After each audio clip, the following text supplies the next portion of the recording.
2.1 million farms, stretched across 915 million acres, cover the United States of America.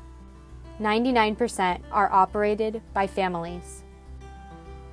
While the generations change, the land is always the same. It connects us to our past. My name is Eddie Schreiber, and I am a fifth-generation beef cattle rancher from Lincoln, California. My name is Coralie Raper. I'm from Gardnerville, Nevada. My name is Austin Domingos. I am a first-year Ag Systems Management major here at Cal Poly. I am a fourth-generation farmer. Those who walked before us, and those who will follow. So, whose footsteps are you walking in?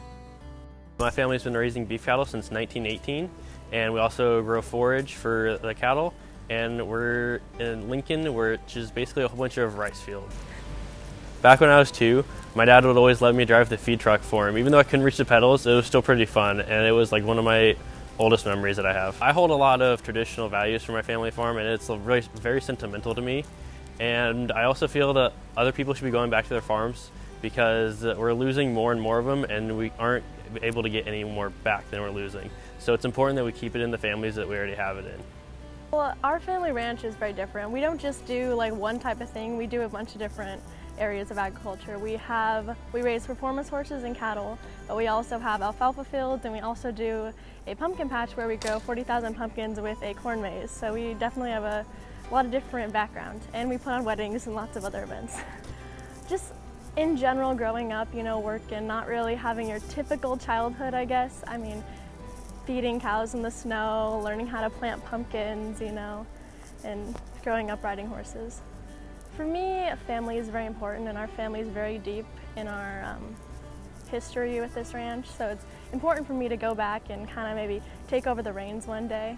I think it's just really important for people, to go back to your background. I mean, farmers definitely are underappreciated, and I don't think people realize how much work they really do. Everyone always says you got to go out and go places, but sometimes you can find everything you need right at home. So I come from Paso Robles here, just a couple minutes north, San Luis. And we do grapevines, we do wine. We don't make a lot of our own wine, but we work for a lot of other different wineries and manage their crops, and mainly we just grow their crops, but we do make some of our own wine, and I have experience in winemaking, stuff like that.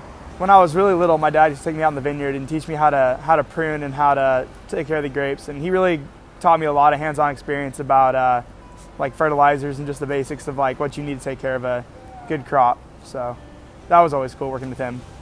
I think it's important to go back to your farm because that's where you came from, and from my experience, farmers have very deep grounded roots, and they're some of the best people you're going to meet. So I think it's really important to go back and just really remember where you came from, remember like what your roots are, and it almost humbles you. So I think it's very important to kind of take a reality check and go back, shovel some dirt, clip some grapevines. It's good. I think everybody should experience this in their life. After college, these 3 are headed home to the family farm. So I ask you, whose footsteps are you walking in? And I'm going home. And I'm going home. And I'm going home.